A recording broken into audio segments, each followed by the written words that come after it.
우리가 세상을 살면서 가장 행복할 때가 있다면 인정받고 사랑받을 때가 아닌가 생각을 합니다. 남편으로부터 사랑을 받는 아내는 참 행복한 삶을 살 것입니다. 그리고 아내로부터 인정받는 귀한 남편은 직장 생활을 열심히 잘 하게 될 것이고 어디에 갔든지 당당하게 살아갈 수 있을 것입니다. 부모로부터 인정받는 귀한 자녀는 어디를 가든지 사랑받고 인정받게 되어 있습니다.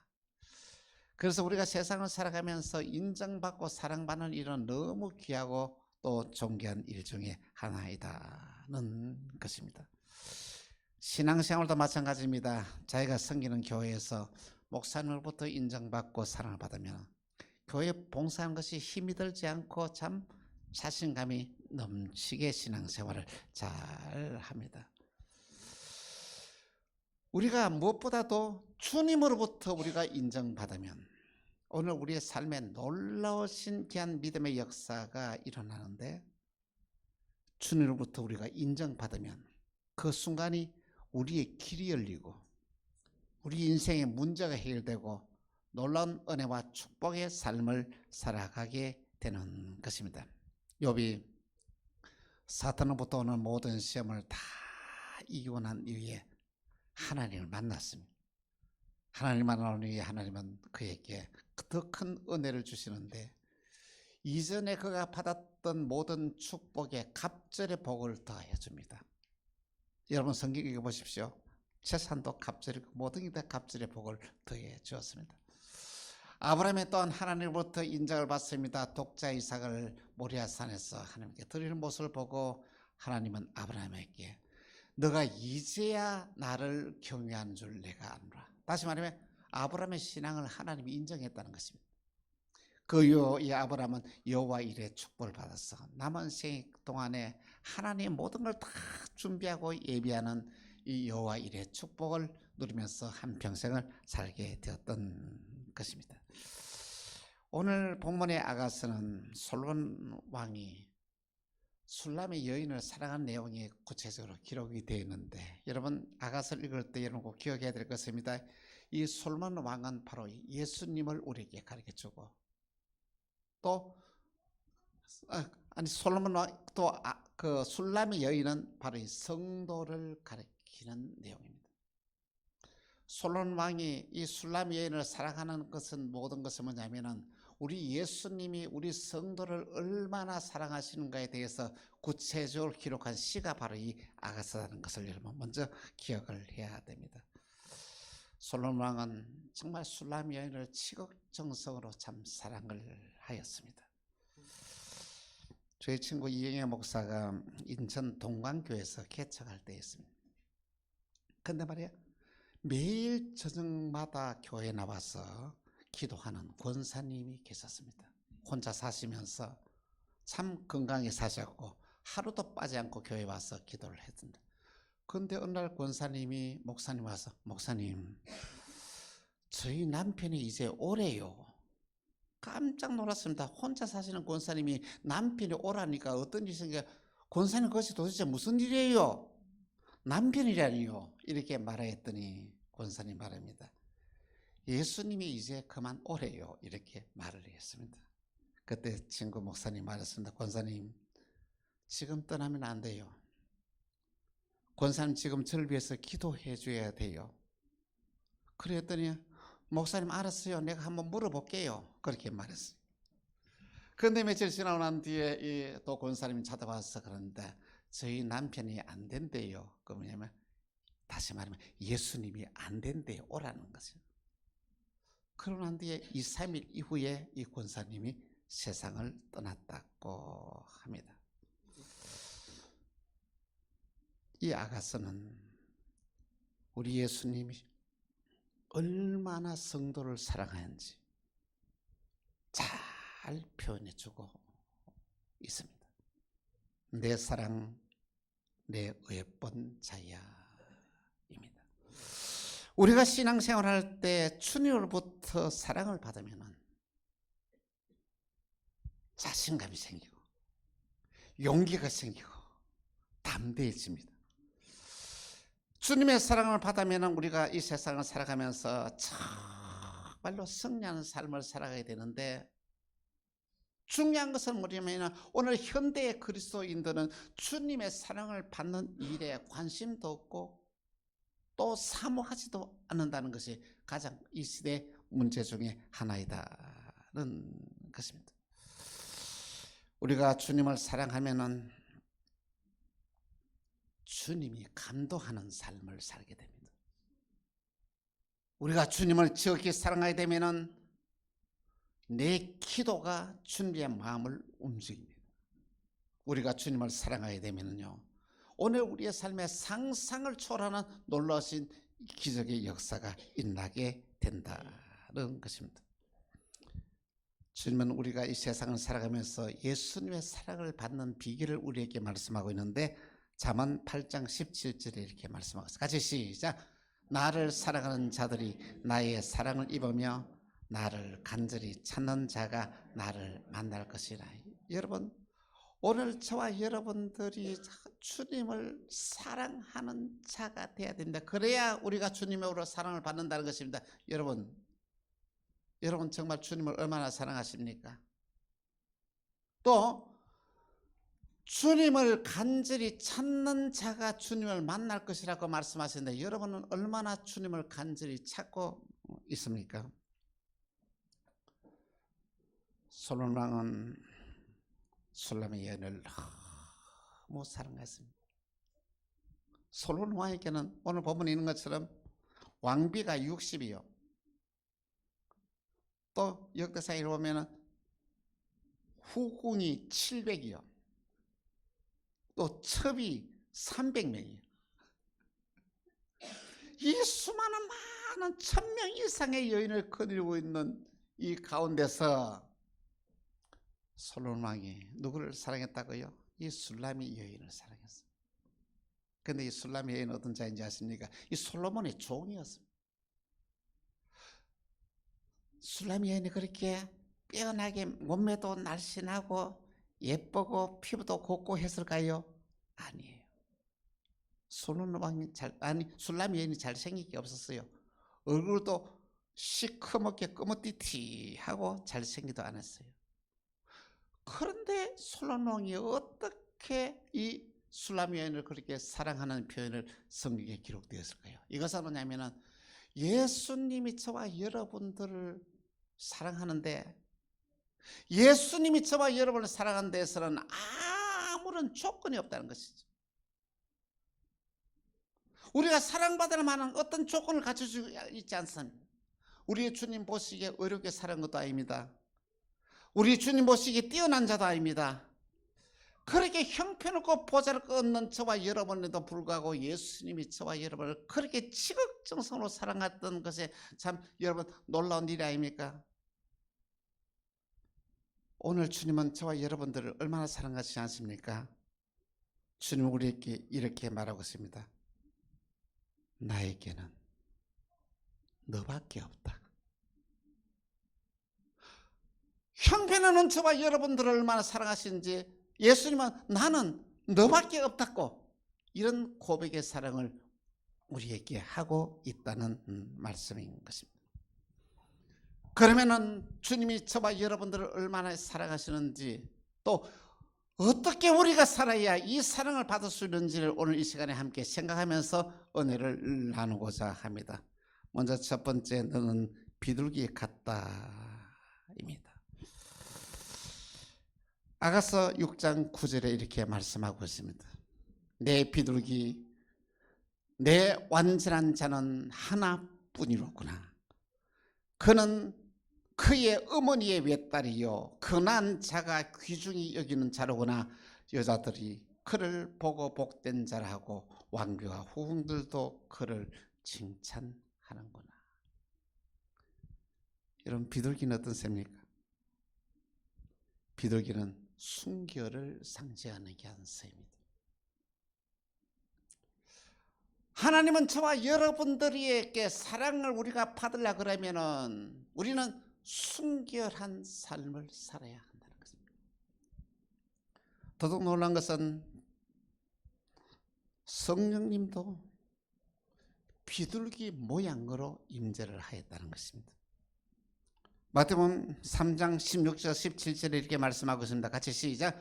예수께서 세례를 받으시고 곧 물에서 올라오실새 하늘이 열리고 하나님의 성령이 비둘기같이 내려 자기 위에 임하심을 보시더니 하늘로부터 소리가 있어 말씀하시되 이는 내 사랑하는 아들이요 내 기뻐하는 자라 하시니. 할렐루야. 비둘기같이 임하신 성령님입니다. 제가 한 17살 때에 되었던 일인 것 같습니다.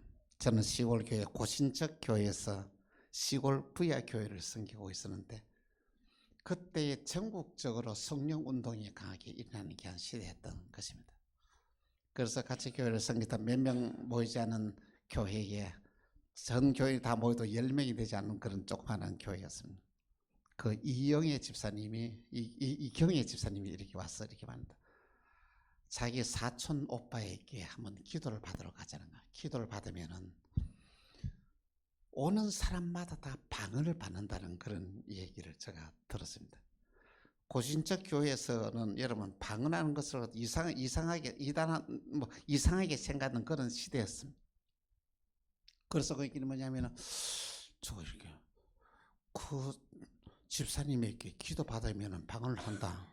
아니 그 집사님에게 기도 받아서 방언 주시면 아니 내가 하나님께 기도해도 하나님 방언 주실 거 아니냐고 말이야. 그렇게 생각하고 난 뒤에는 저는 그 집사님께 오빠한테 기도를 받지 아니하고 교회 가서 기도를 시작했습니다. 한 9시나 됐을까 교회 와서 이렇게 간절히 기도하는데 아마 한 새벽 한 3시 정도가 되었던 것 같습니다. 근데 그가 어릴 때부터 제가 신앙생활에는 또 한 번도 경험하지 못한 놀라운 체험을 하게 되는데 세상에 처음이었습니다. 하늘에서 뭐냐면 비둘기가 날개를 치는 거예요. 비둘기가 날개 치면서 비둘기 날개 끝에서 막 빛이 확 비치지만은 오순절에 임하였던 성령의 불이 거기서 떨어지는 모습이 환상 가운데 보였습니다. 아이 그때마다 가슴이 뜨거워지고 저도 모르는 사이에 입술이 열리면서 이상한 소리를 하게 되는데 그때부터 이 방언을 하기를 시작을 했습니다. 여러분 성령이 임한 증거는 무엇인지였습니까? 기쁨입니다. 얼마나 그때 기쁘게 기도하는 게 얼마나 좋았던지 그때 하루에 2시간 이상씩 계속 교회 와서 기도하였던 기억이 납니다. 여러분 비둘기 같은 성령.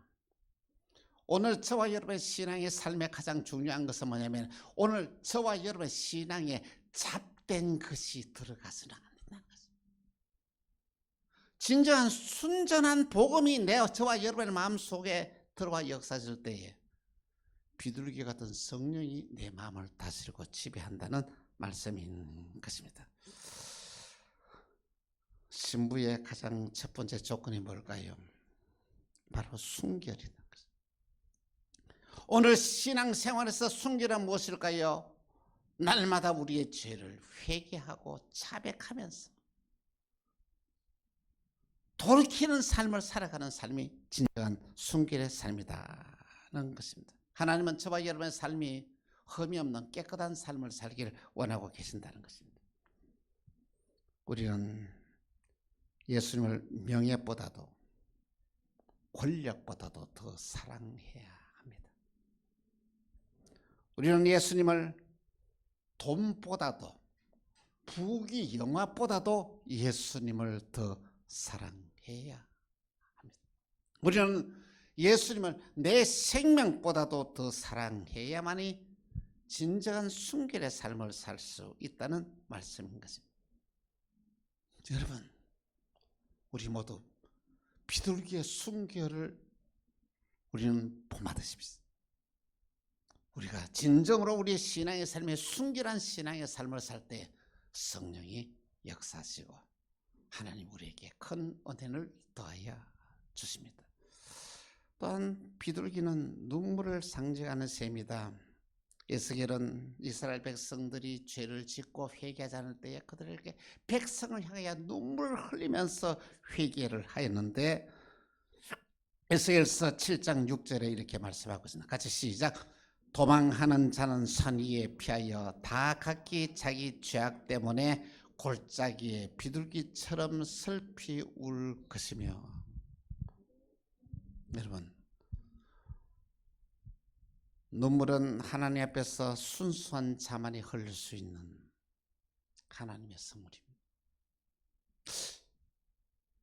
어느 순간 우리의 눈에는 눈물이 사라지고 있지 않습니까? 여러분은 기도할 때에 눈물을 흘리고 있습니까? 하나님의 사랑의 은혜에 감격하게 눈물을 흘린 적이 있습니까? 또 지금 흘리고 있습니까? 참으로 놀라운 사실은 우리가 눈물로 하나님께 기도하게 되면 하나님 그 기도를 즉시 응답해 주는 거예요. 오늘 저와 여러분의 정말로 너무 감격하는 눈물이 오늘 저와 여러분에게 보면은 세상 사람들이 경험할 수 없는 이 엄청난 기쁨을 소유하는 자로 바뀌게 되어진다는 말씀인 것입니다. 그리스도의 눈물은 하나님을 감동시키고 역사를 바꿔 나갑니다. 그리스도의 눈물은 하나님의 은혜를 받게 하는 귀한 도구가 된다는 것입니다. 우리 모두 잃어버렸던 눈물을 회복하는 저와 여러분 되기를 간곡히 부탁을 드립니다. 또한 비둘기는 보금자리를 떠나지 않습니다.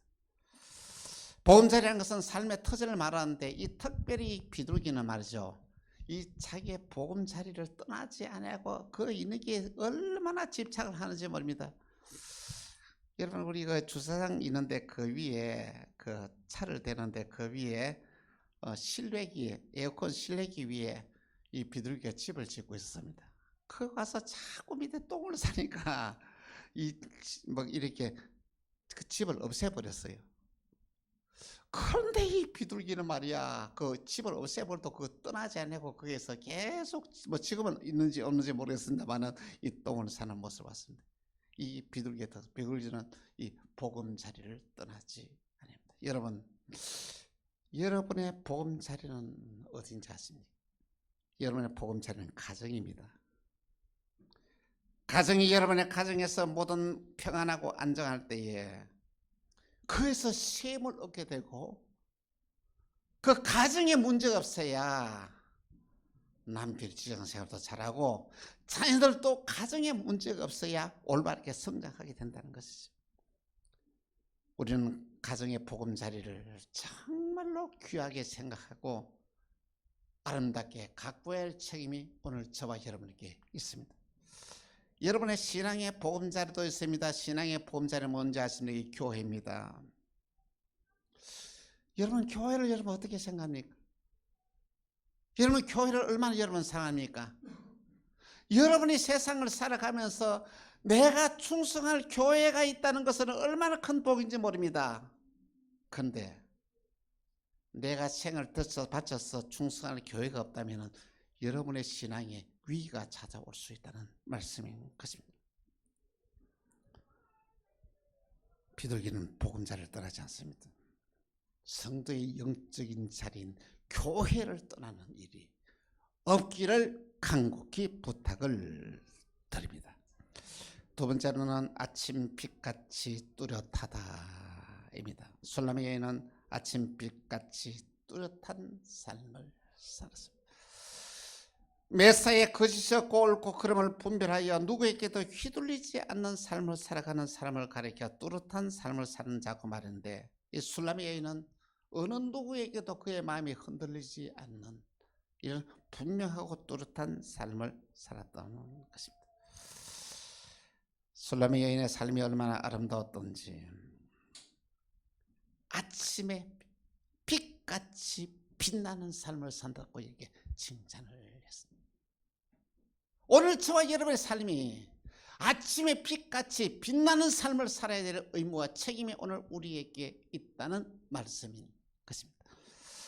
몽골에 파송한 한국 선교사의 이야기입니다.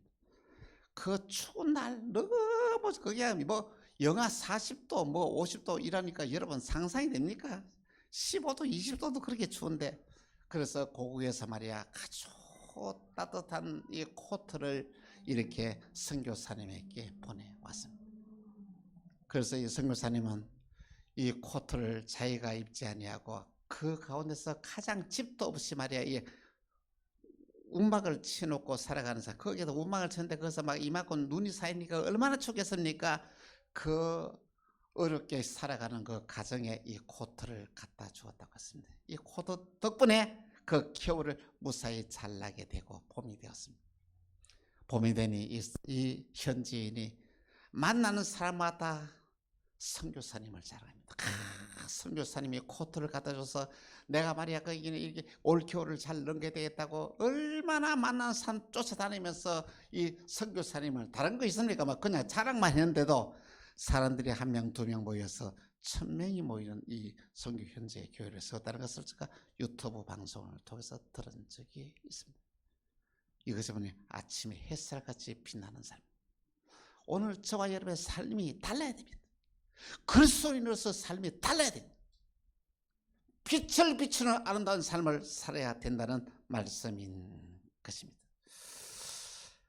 세 번째는 깃발을 세운 같은 당당한 자다 라고 칭찬을 들었습니다. 깃발 들고 나가는 군대는 당당합니다. 술라마 여인은 솔로몬 왕이 좋아하는 이 포도주를 만들기 위하여 포도 농사를 지었고 시골에 들어갔어요. 솔로몬 왕만 생각하면서 농사를 짓고 일을 했다는 거예요. 그 현장에 누가 찾아왔어요? 솔로몬 왕이 찾아왔다는 것이죠. 그 모습이 어떨까요? 아가서 6장 10절에서 12절에 이렇게 말씀하고 있어요. 같이 시작. 아침빛같이 뚜렷하고 달같이 아름답고 해같이 맑고 깃발을 세운 군대같이 당당한 여자가 누구인가? 골짜기에 푸른 초목을 보려고 포도나무가 순이 났는가, 감람나무가 꽃이 피었던가 알렸고, 내가 호도 동산으로 내려갔을 때에 부주중에 내 마음이 나를 귀한 백성의 수레 가운데에 이르게 하였구나. 그게 누가? 솔로몬 왕이 찾아왔다는 것입니다. 그런데 얼굴은 시커멓게 끓었고 작업복고 입고 난 그 모습이 어떻을까요? 그런데 큰 손을 보는 모습이야 이 솔로몬 왕이 감동하여 정말로 이렇게 너는 깃발같이 시험을 받은 자다 이렇게 칭찬을 했다는 말씀인 것입니다. 여러분, 우리는 깃발같이 시험을 받는 귀한 삶을 살아야 한다는 것이죠. 여러분, 저와 여러분은 보통 사람이 아닙니다. 하늘과 땅을 지으시고 우주 만물을 다스리는 하나님의 자녀라는 것이죠. 하나님의 자녀가 어디에서든지 당당하게 살아가야 됩니다. 믿음으로 선포하며 살아가야 됩니다. 악에게 굴하지 아니하고 당당하게 살아가야 됩니다. 우리는 주님을 위하여 비둘기같이 순결한 삶을 살아가야 합니다. 우리는 아침의 빛같이 명확하고 뚜렷한 삶을 살아가야 합니다. 우리는 깃발을 세움같이 당당한 삶을 살아가야 됩니다. 어디든지 우리는 기죽지 아니하고 당당하게 믿음으로 살아가는 자가 되어야 한다는 말씀인 것입니다. 사랑하는 성도 여러분, 주님은 우리에게 이렇게 말씀하십니다. 내 사랑, 내 예쁜 자야. 오늘 주님이 저와 여러분께 나는 너뿐이다 그렇게 말씀하십니다. 저희가 무엇이가 이처럼 사랑을 받을 만한 자격이 있습니까? 예수님은 저와 여러분에게 나는 너뿐이다는 것입니다. 이렇게 주님이 우리를 사랑하신다는 것 여러분 꼭 기억하시기를 바랍니다. 우리는 주님이 기뻐하는 삶을 살아가야 됩니다. 오늘 저와 여러분이 우리는 주님을 기다리는 삶을 살아야 됩니다. 우리는 주님이 바라고 원하는 삶을 살아야 됩니다. 언제까지 탕자처럼 방어하는 삶을 살겠습니까? 주님은 이렇게 말하고 있습니다. 내 사랑하는 내 어여쁜 자야 이리로 돌아오라.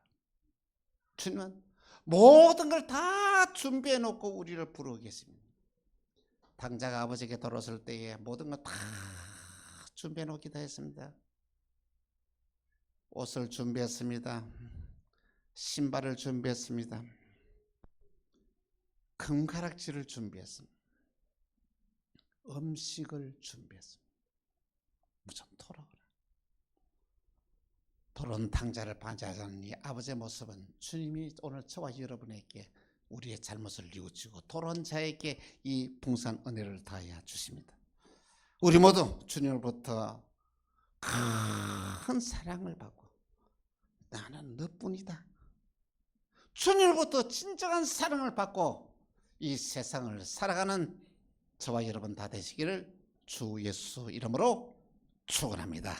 기도하겠습니다. 주님, 내 사랑 내 어여쁜 자야, 우리를 이토록 사랑해 주셨는데 우리는 사랑받을 만한 아무런 조건 없는 저희들을 주님 찾아오셔서 나는 너밖에 없다고 말씀하시는데 이 놀라운 사랑을 믿음으로 받아들여 우리가 사랑의 사람으로 바뀌어지는 은혜 역사가 일어나게 하여 주옵소서. 크신 사랑의 능력을 우리에게 충만하게 하시사 예수님의 사랑을 독차지하면서 이 세상을 살아가는 사랑받는 자의 삶을 살아가는 만나게 모든 권속들이 되게 하여 주옵소서. 주 예수 그리스도 이름으로 기도합니다. 아멘.